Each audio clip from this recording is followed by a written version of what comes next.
ವಿಪಕ್ಷಗಳು ಕಾನೂನು ಸುವ್ಯವಸ್ಥೆ ಬಗ್ಗೆ ಸಾಕಷ್ಟು ಟೀಕೆ ಮಾಡ್ತಿದ್ದಾರೆ. ಅಮೆರಿಕದ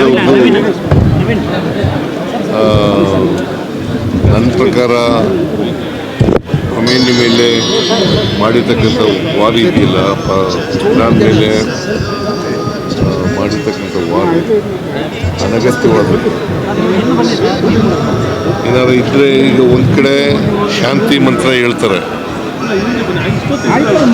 ಅಮೆರಿಕದ ಟ್ರಂಪು, ಇನ್ನೊಂದು ಕಡೆ ಯುದ್ಧ ಮಾಡ್ತಾರೆ. ಇದು ತದ್ವಿರುದ್ಧವಾದಂಥ ನಿಲುವು. ಇದನ್ನು ನಾನು ತೀವ್ರವಾಗಿ ಖಂಡಿಸ್ತೇನೆ. ಖಮೇನಿ ಅವರು ಹತ್ಯೆಯಾಗಿದ್ದಾರೆ ಅಂಥೇಳಿ ಟಿ ವಿನಲ್ಲೆಲ್ಲ ಬರ್ತಾ ಇದೆ. ಇದು ಖಂಡನೀಯವಾದಂಥ ಇದು, ಮತ್ತು ಅವರ ಆತ್ಮಕ್ಕೆ ಚಿರಶಾಂತಿ ದೊರಕಲಿ ಅಂತೇಳಿ. ನೀನು ಕೇಳಿಸ್ತಾ ಇಲ್ವಾ? ಹಾಂ, ಇನ್ನೂ ವಯಸ್ಸಾಗಿಲ್ವಲ್ಲ ಏನಿದೆ ಬಸವರಾಜು. ಖಮೇನಿ ಹತ್ಯೆ ಆಗಿದೆ, ಅವರ ಆತ್ಮಕ್ಕೆ ಚಿರಶಾಂತಿ ದೊರಕಲಿ ಅಂತೇಳಿ ನಾನು ಪ್ರಾರ್ಥನೆ ಮಾಡ್ತೇನೆ. ಅದಕ್ಕೆ ಹೇಳಿದ್ದೀನಿ, ನಾನು ಮಾತಾಡಿದ್ದೀನಿ ನಾನು ನಮ್ಮ ಚೀಫ್ ಸೆಕ್ರೆಟರಿ ಜೊತೆ ಮಾತಾಡಿದ್ದೀನಿ, ನಮ್ಮ ಪ್ರಿನ್ಸಿಪಲ್ ಸೆಕ್ರೆಟರಿ ಜೊತೆ ಮಾತಾಡಿದ್ದೀನಿ, ಡೆಲ್ಲಿಲಿರ್ತಕ್ಕಂಥ ನಮ್ಮ ರೆಸಿಡೆಂಟ್ ಕಮಿಷನರ್ಗೂ ಕೂಡ ಮಾತಾಡಿದ್ದೀನಿ. ಅಲ್ಲಿ ಬಂದಾಗಿದೆ, ದುಬೈನಲ್ಲಿ ಬಂದಾಗಿದೆ ಏರ್ಪೋರ್ಟು. ಅದು ತೆರವು ಮಾಡಿದ ತಕ್ಷಣ ಅವ್ರನ್ನ ಕರ್ಕೊಬರೋಕ್ಕೆ, ಸೇಫಾಗಿ ಕರ್ಕೊಬರಲಿಕ್ಕೆ ಪ್ರಯತ್ನ ಮಾಡ್ತೀವಿ. ಹಾಂ, ಹೌದೌದು. ಭೋಜೇಗೌಡರು ಕೂಡ ಅಲ್ಲೇ ಇದ್ದರು, ಅವ್ರ ಜೊತೆ ಮಾತಾಡಿದೆ ನಾನು.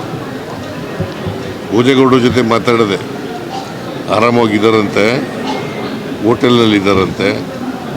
ಅದರಿಂದ ಇದಾದ ಮೇಲೆ ನಾವು ಇವ್ರ ಜೊತೆಲೂ ಟಚ್ನಲ್ಲಿದ್ದೀವಿ.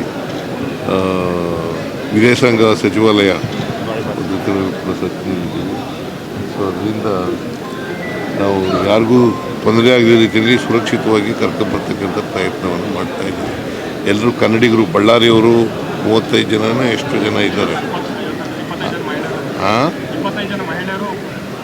ಅದೇ 52 ಅಂದರೆ ಬೇರೆ ರಾಜ್ಯದವರು ಇದ್ದಾರೆ. ಸೊ ಅವ್ರನ್ನೆಲ್ಲ ವಾಪಸ್ ಕರ್ಕೊಬರಲಿಕ್ಕೆ ಪ್ರಯತ್ನ ಮಾಡ್ತೀವಿ. ನಾವು been in touch with the foreign affairs ಇದು ಸಚಿವಾಲಯ ಸೆಕ್ರೆಟರಿಯೇಟ್ ಜೊತೆ ಟಚ್ನಲ್ಲಿದ್ದೀವಿ. ನಾನು ಚೀಫ್ ಸೆಕ್ರೆಟರಿಗೂ ಮಾತಾಡಿದ್ದೀನಿ, ನಿನ್ನೆ ಮಾತಾಡಿದೆ, ಇವತ್ತು ಮಾತಾಡಿದೆ, ಬೆಳಿಗ್ಗೆನೂ ಮಾತಾಡಿದೆ.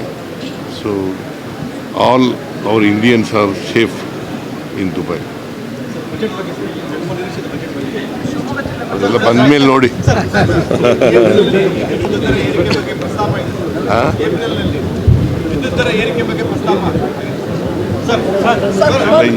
ಈಗಂತೂ ಸದ್ಯಕ್ಕಿಲ್ಲ. ವಿಪಕ್ಷಗಳಿಗೆ ಬೇರೆ ಏನು ಕೆಲಸ ಇಲ್ಲ, ಇವ್ರಿಗೆ ನೀವೇನು ಕೆಲಸ ಇಲ್ಲ, ಟೀಕೆ ಮಾಡೋದೇ.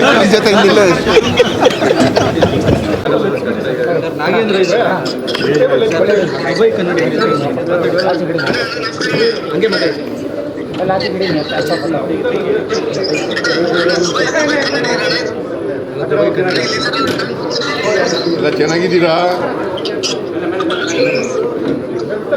ಎಲ್ಲ ಅರೇಂಜ್ ಮಾಡಿದ್ದೀನಿ.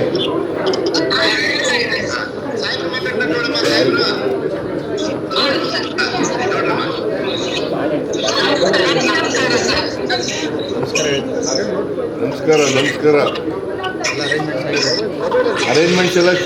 ಅರೇಂಜ್ಮೆಂಟ್ಸ್ ಎಲ್ಲ ಮಾಡಿದ್ದೀನಿ.